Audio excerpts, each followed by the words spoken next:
আসসালামু আলাইকুম। আমি মোহাম্মদ মিরান হোসেন। পড়াশোনা করছি বুয়েট কেমিক্যাল ইঞ্জিনিয়ারিং 23-24 সেশনে। তো আমরা আজকে ইন্টিগ্রেশন নিয়ে আলোচনা করব। ইন্টিগ্রেশন হচ্ছে ডিফারেন্সিয়েশনের বিপরীত জিনিস। ইন্টিগ্রেশনের মাধ্যমে আমরা ক্ষেত্রফল নির্ণয় করে থাকি, আর ডিফারেন্সিয়েশনের মাধ্যমে আমরা ঢাল নির্ণয় করে থাকি।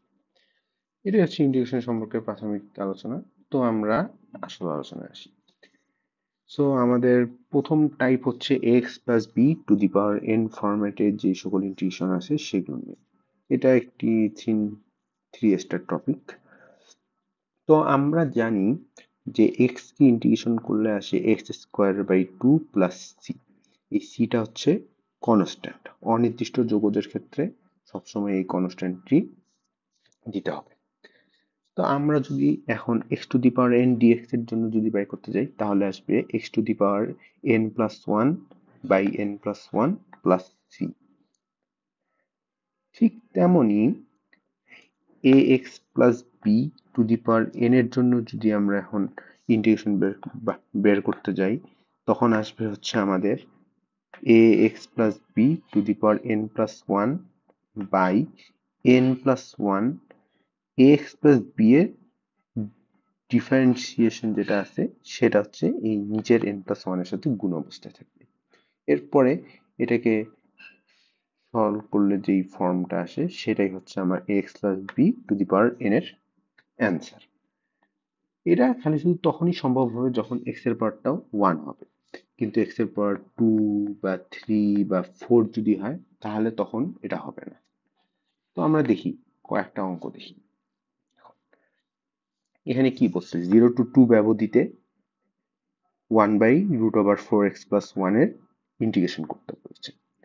তো আমরা এটাকে এইভাবেও লিখতে পারি, 0 to 2 ব্যবধি ব্র্যাকেটে 4x plus 1 minus half dx, minus হাফটা পাওয়ার হিসেবে আছে। তারপর এটাকে আবার এইভাবে লেখা, 4x plus 1 minus half plus 1 by minus half plus 1 into d dx 4x plus 1। তারপরে এটাকে আবার এইভাবে লেখা যায়। তারপরে এখান থেকে যে মানটা আসবে সেটাই হচ্ছে আমাদের অ্যান্সার। তারপর আমরা আরেকটা অঙ্ক দেখি, 1/5 into e to the power 5y এর ইন্টিগ্রেশন করতে বলেছে। তো আমরা যেহেতু 5টা একটা কনস্ট্যান্ট, তো আমরা এটাকে ইন্টিগ্রেশন সাইনের বাইরে নিয়ে আসি। 1/5 integration of 1/e two the power 5y এর। তো এটাকে আমরা আবার এইভাবে লিখতে পারি, 1/5 integration of e to the power minus 5y dy। তো এটাকে ইন্টিগ্রেশন করলে আসে 1/5 into e to the power minus 5y by d by dy minus 5y। তো তারপরে এই যে মানটা আসলো সেটাই হচ্ছে আমাদের অ্যান্সার।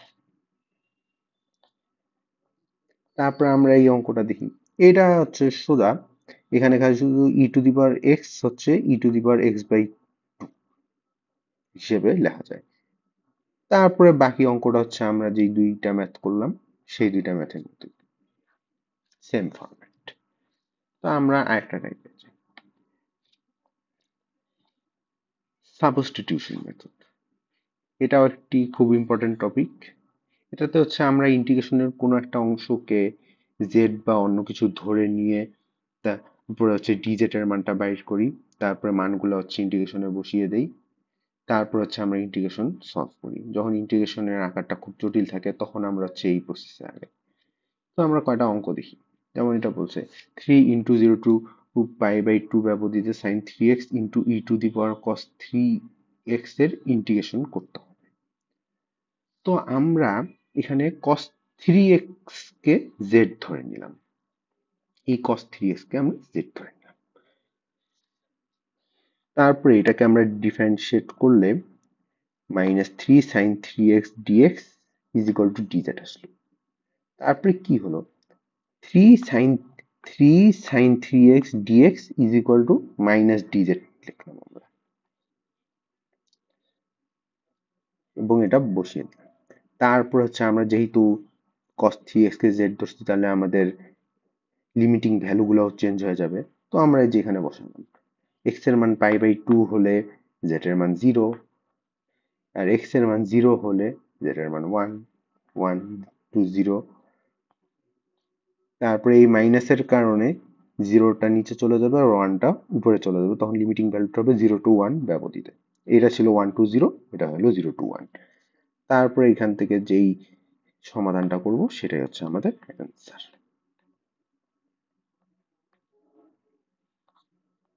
তারপর আরেকটি অঙ্ক দেখি আমরা। 0 to 1 ব্যবধিতে x by 1 plus x to the power 4 এর ইন্টিগ্রেশন করতে হবে। তো আমরা এটাকে আবার এইভাবে লিখতে পারি, 0 to 1 ব্যবধিতে x by 1 plus x square তার উপর স্কোয়ার। তো আমরা এখন কি করব, এই এক্স স্কোয়ারকে আমরা z ধরি। তারপর আসলে হচ্ছে twice x dx is equal to dz। তারপর আমরা x dx এর মান বাই করলাম কি dz বাই 2। এই যে এই x dx কে dz বাই 2 লিখলাম। তারপর 0 to 1 ব্যবধিতে dz by 2 by 1 plus z square half 0 to 1 dz by 1 plus z square. এইটার ভ্যালু হচ্ছে tan ইনভার্স z, ডাইরেক্ট সরাসরি বসিয়ে দিলাম। এই ইন্টিগ্রেশনের নিয়ম বা সাধারণ সূত্র, যেমন tan ইনভার্স z কে আমরা যদি ডিফারেন্সিয়েট করি তাহলে আমরা এটা পাবো, আবার এইটাকে যদি আমরা ইন্টিগ্রেট করি তাহলে আবার এটা পাবো।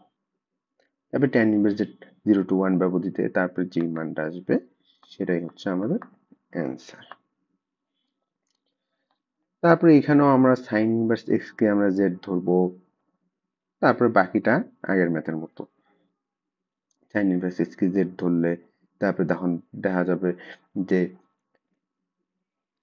dx by root over 1 minus s square is equal to dz। তখন আমরা এই জিনিসটাকে dz ধরে নিব, তখন হবে tan z dz। তারপরে বাকি ম্যাথটা আমরা, তারপরে এখানেও ঠিক তেমনই tan ইনভার্স x কে আমরা z ধরে নিব। তারপর হচ্ছে আবার হচ্ছে tan ইনভার্স x কে ডিফারেন্সিয়েট করলে dx by 1 plus x square is equal to dz। তখন এটার মানটা হয়ে যাবে dz e to the power mz dz। তারপর হচ্ছে বাকি ম্যাথটা আমরা সলভ করব। তারপর হচ্ছে আমরা টাইপ 3 তে আসি। এটা একটা সোজা টাইপ। এখানে হচ্ছে আমরা সাধারণ সূত্র যেগুলা পুরো আছে আমাদের, যেমন ট্রাইগোনোমেট্রির ইনভার্স ট্রাইগোনোমেট্রি, তারপরে জেনারেল লস অফ ইন্টিগ্রেশন, এগুলা প্রয়োগ করে আমরা এখানে ম্যাথগুলো করে থাকবো। তো আমরা দেখি কয়েকটা ম্যাথ, যেমন sin x plus cos x root by root over 1 plus sin twice x এর ইন্টিগ্রেশন করতে হবে। তো sin x plus cos x তো ঠিক থাকলো, তো এই 1 এর মানটা হবে কি sin square x plus cos square x, আর এই sin twice x হবে 2 sin x cos x, এটা আমরা জানি। তখন আমরা কি লিখতে পারি, a plus b হোল স্কয়ারের সূত্র কিন্তু এখানে হয়ে গেছে, sin square x plus 2 sin x cos x plus cos square x। তা আমরা লিখতে পারি কি sin x plus cos x whole square, root আর স্কয়ার কাটা যাবে, sin x plus cos x by sin x plus cos x integration of 1 dx is equal to x plus c। তারপর হচ্ছে integration of a to the power x dx হবে হচ্ছে a to the power x by ln a plus c, সোজা সূত্র। তারপর হচ্ছে এটা হচ্ছে আমাদের জানা সূত্র, 1 by x into root over x square minus 1 এর কি হবে sec square x plus c। এটা হচ্ছে মুখস্থ সূত্র, এটা মুখস্থ সূত্রের ব্যাপার। তারপরে এইটা হচ্ছে sec স্কয়ার, এটা হচ্ছে কনস্ট্যান্ট ভ্যালু, এটাকে আমরা বাইরে নিয়ে আসবো। তারপরে হবে কি sec স্কয়ার x এর ইন্টিগ্রেশন কি হবে tan x। তারপর আমরা টাইপ 4 আসি। টাইপ 4টা হচ্ছে আমাদের আদর্শ যৌগ। এখানে হচ্ছে কতগুলো সূত্র আছে, এই সূত্রগুলো আমাদেরকে একটু মুখস্থ করতে হবে। এই সূত্রগুলা মুখস্থ তো করলে হচ্ছে আমরা এই ম্যাথগুলো পাবো, অন্যথায় না পাওয়ারই সম্ভাবনা বেশি। এই সূত্র থেকে ম্যাথও আসে অনেক। তো আমরা কয়টা ম্যাথ দেখি। এই ম্যাথগুলোর ক্ষেত্রে যে নিচের যেই ভ্যালুটা আছে, এটাকে আমরা হচ্ছে একটা পোর্শন হচ্ছে কনস্ট্যান্ট রাখবো, আর আরেকটা পোর্শন হচ্ছে এক্স এর সাথে সামথিং কিছু আকারে হোল স্কয়ার হিসেবে রাখবো। তো আমরা দেখি, যেমন এখানে বলছে কি 1/x² - 4x + 13 কে 2 থেকে 5 ব্যবধিতে ইন্টিগ্রেশন করতে হবে। তো আমরা লিখলাম এই ম্যাথটা। তারপরে এখানে x² - 4x + 4 তারপরে +9। দেখো আমরা যদি এটাকে আবার সিম্পলিফাই করি তাহলে দেখা যাবে আমরা এই জিনিসটাই আবার পাচ্ছি। তো x² - 4x + 4 কে লেখা যায় x-2² আর এই 9 কে আমরা লিখতে পারি 3² হিসাবে। তখন আমরা দেখব কি যে একটা সূত্রের সাথে আমাদের মিলে গেছে, এই যে এই সূত্রটার সাথে আমাদের অঙ্কটা মিলে গেছে। a² + x² এখানে এটা হচ্ছে আমাদের 3² আর x² হচ্ছে x-2² আর মাঝখানে একটা প্লাস আছে, এই যে a²+x²। তখন আমাদের রেজাল্ট কি হবে? 1/a tan inverse x/a। এই যে 1/a হচ্ছে 3, tan ইনভার্স x হচ্ছে x-2 আর হচ্ছে a হচ্ছে আমাদের 3।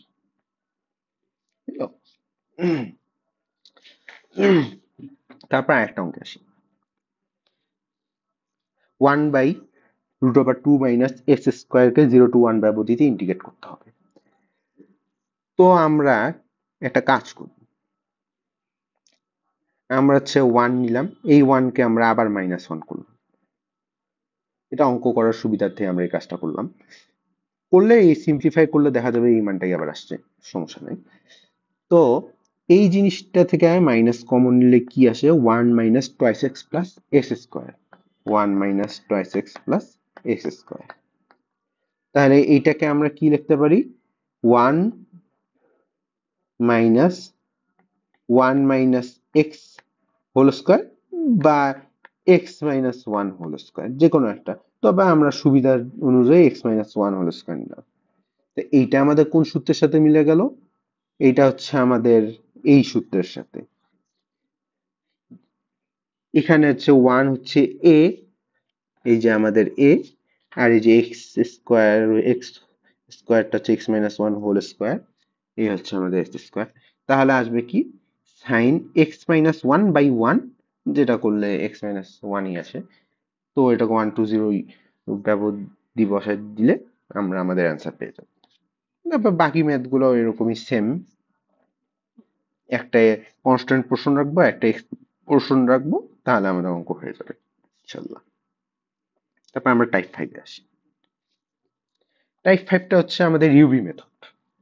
ইউবি মেথড হচ্ছে যখন হচ্ছে একটা ইন্টিগ্রেশন গুণ আকারে থাকে তখন সূত্রটা হচ্ছে এইরকম। তো এখানে আমরা কাকে ইউ ধরবো কাকে ভি ধরবো, এর জন্য একটা লিয়েট ফর্ম আছে। এখানে এল বলতে লগারিদমিক, আই বলতে ইনভার্স ট্রাইগোনোমেট্রি, যেমন লগারিদমিক হচ্ছে লগ, লন, ইনভার্স ট্রাইগোনোমেট্রিক হচ্ছে sine inverse x, cos inverse x, A দিয়ে হচ্ছে algebraic, x, x square, etcetera. T হচ্ছে trigonometry, sine x, cos x. E দিয়ে হচ্ছে এক্সপোনেনশিয়াল মানে e⁴x। এই লিয়েটের যে যত বামে থাকবে তাকে আমরা ইউ ধরবো, আর যে যত ডানে থাকবে তাকে আমরা ভি ধরবো। তো আমরা দেখি কয়টা অবস্থা। যেমন এক্স লন এক্স, লনটা হচ্ছে আমাদের লগারিদমিক ফাংশন আর এক্স হচ্ছে আমাদের অ্যালজেব্রিক। তো আমাদের লিয়েট ফরম্যাট অনুযায়ী অ্যালজেব্রিক হচ্ছে ডানে অবস্থিত আর লগারিদমিক হচ্ছে বামে অবস্থিত। তাহলে আমরা ln x কে ধরবো u আর x কে ধরবো v। তারপর হচ্ছে আমরা এই সূত্র অনুযায়ী ম্যাথ করব। এই সূত্র অনুযায়ী ম্যাথ করে আমাদের যেই রেজাল্ট পাবো সেটাই হচ্ছে আমাদের লাস্ট অ্যান্সার। ঠিক আছে, মূলত এই সূত্রটাই মোস্ট ইম্পর্টেন্ট। তারপরে একই ম্যাথ এইখানেও, এখানে হচ্ছে এটা লগারিদমিক, এটা ইউ ধরবো, আর এখানে ভি কাকে ধরবো, এটা একটা ইন্টারেস্টিং জিনিস। এখানে আমরা ভি ধরবো ওয়ানকে, এই ওয়ানটাকে আমরা ভি ধরবো আর এইটাকে আমরা ইউ ধরবো। ঠিক আছে, আমরা আসি টাইপ 6। টাইপ 6 হচ্ছে e to the power a x into a function of x plus function prime of x. এই ফাংশন প্রাইম অফ এক্স হচ্ছে d by dx function of x. তো এখানে সূত্র আছে, এই সূত্রগুলো আমাদেরকে মুখস্থ রাখতে হবে। এইটাই is equal to e to the power a x into function of x plus c e to the power x a to the power f x plus f prime of x is equal to e to the power f x plus c. সূত্রগুলো মুখস্থ থাকলে অঙ্ক করতে কোনো অসুবিধা নেই, হবে না, 1 সেকেন্ড অঙ্ক হয়ে যাবে। তো আমরা এই অঙ্কটা দেখি। Integration of e to the power x into cos x plus sine x dx is equal to what. এখানে আমরা সাইন এক্স কে ফাংশন অফ এক্স ধরলাম। সাইন এক্স কে যদি আমরা ডিফারেন্সিয়েট করি তাহলে দেখা যাবে কজ এক্স আসে, এই কজ এক্স হচ্ছে ফাংশন অফ এক্স, তাহলে অ্যান্সার কি হবে e to the power x sine x plus C. তারপরে ঠিক পরের ম্যাথটা e to the power x into one by one minus x plus one by x minus one whole square dx. এখানে আমরা এটাকে ধরবো ফাংশন অফ এক্স, এটাকে ধরবো ফাংশন প্রাইম অফ এক্স, তখন হবে e to the power x into one by one minus x plus answer. তারপর আমরা টাইপ 7-এ আসি। টাইপ 7-এ হচ্ছে নির্দিষ্ট যোগজের সাধারণ সমস্যা। এটা খুব একটা ইজি পার্ট, এটা খুব একটা কঠিন না। এটা হচ্ছে 0 to 3 ব্যবধিতে 4x কিউব dx এর ইন্টিগ্রেশন। এটা হচ্ছে নর্মাল ইন্টিগ্রেশন করব, এক্স কিউবের ইন্টিগ্রেশন এক্স টু দি পাওয়ার 4/4, এই 4 এর 4 কাটা যাবে, তারপর হচ্ছে এক্স টু দি পাওয়ার 4 এর 3 to 0 ব্যবধিতে 0 to 3 ব্যবধিতে মান বসাই দিব, তারপর যে এটা অ্যান্সার আসবে ব্যাস। তারপর e to the power minus x হবে এটাকে ইন্টিগ্রেশন করব e to the power minus x by minus one, তারপর হচ্ছে 0 to 1 ব্যবধি বসাই দিব, তারপরে আমাদের অ্যান্সার আসা করবে। এগুলো খুব সোজা।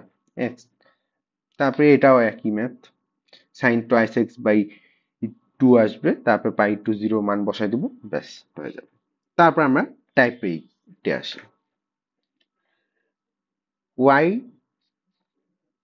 Is equal two 3x, x অক্ষ এবং x ইজ ইকুয়াল টু 2 দ্বারা সীমাবদ্ধ ক্ষেত্রের ক্ষেত্রফল কত?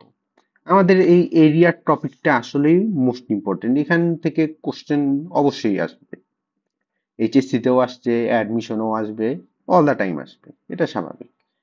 তো এই যে আমরা y is equal two 3x এর রেখা অঙ্কন করলাম, তারপর হচ্ছে x ইজ ইকুয়াল টু 2 রেখা অঙ্কন করলাম, এটা হচ্ছে s ইজ ইকুয়াল টু 2 এর রেখা, আর এটা হচ্ছে আমাদের y ইজ ইকুয়াল টু 0। তারপর হচ্ছে আমরা 0 to 2 ব্যবধিতে এরিয়া বাই করব, তারপর যেটা আসবে সেটা হচ্ছে আমাদের অ্যান্সার। তারপরে যে এখানে y is equal two x square এবং y is equal two 2x দ্বারা আবদ্ধ এলাকার ক্ষেত্রফল কত? এই অঙ্কগুলো করার ক্ষেত্রে আমরা দেখব যে এই দুইটা রেখা কোন বিন্দুতে একে অপরকে ছেদ করে।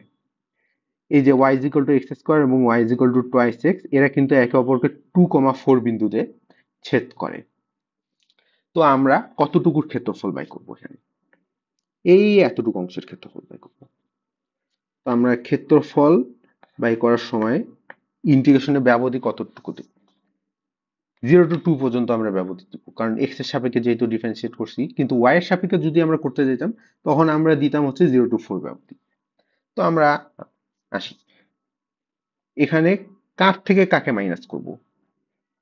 এই পোর্শনটা দেখা যাচ্ছে যে উপরে অবস্থান করছে আর এইটা নিচে অবস্থান করছে। তাহলে এখানে 2x থাকবে উপর সবার আগে, তারপরে আমরা সেখান থেকে এক্স স্কোয়ার মাইনাস করে দেব। তারপরে হচ্ছে 0 to 2 ব্যবধানে যে মান আসবে সেটাই হচ্ছে আমাদের অ্যান্সার। এটা আমরা পরে একটু ক্লিয়ার হব, সমস্যা নেই। তারপরে 4x² + 25y² = 100 উপবৃত্ত দ্বারা আবদ্ধ ক্ষেত্রের ক্ষেত্রফল কত? তো আমরা আগে হচ্ছে উপবৃত্তের সমীকরণে নিয়ে যাই, আদর্শ স্ট্যান্ডার্ড সমীকরণে নিয়ে গেলে দেখা যাবে এরকম একটা কিছু আসছে। এখানে হচ্ছে a এর মান 5, b এর মান 2 আর উপবৃত্তের ক্ষেত্রফলের সূত্র হচ্ছে π/ab। তারপরে আমরা হচ্ছে a এর মান বসে দেবো, b এর মান বসে দেবো, π এর মান বসে দেবো, তারপরে 10π ইউনিট স্কয়ার আসে পড়বে। তারপরে হচ্ছে আরেকটা math, y² = 16x and y= 4x দ্বারা আবদ্ধ ক্ষেত্রের ক্ষেত্রফল কত? এই যে y² = 16x এর ফিগার আর হচ্ছে y= 4x এর ফিগার বা গ্রাফ। তা আমরা আঁকানোর পর দেখতেছি এই দুইটা একে অপরকে 1,4 বিন্দুতে ছেদ করতেছে। তো আমার ব্যবধিটা হবে, যেহেতু আমরা x এর সাপেক্ষে ইন্টিগ্রেশন করতেছি, তাহলে আমাদের ব্যবধিটা হবে 0 to 1।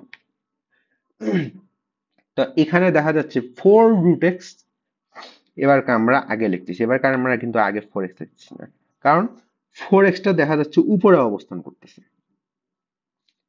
আর আমার 4x টা নিচে অবস্থান করতেছে। তাই 4√x সামনে, 4√x আগে থাকবে, তার থেকে আমরা 4 - 4x বাদ দিব। তারপর হচ্ছে আমরা আমাদের ম্যাথ করব।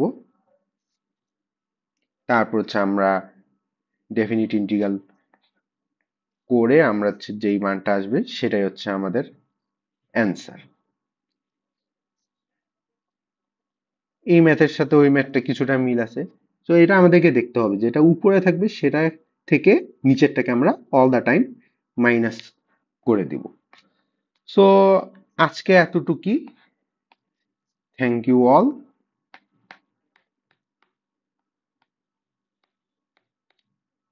and goodbye.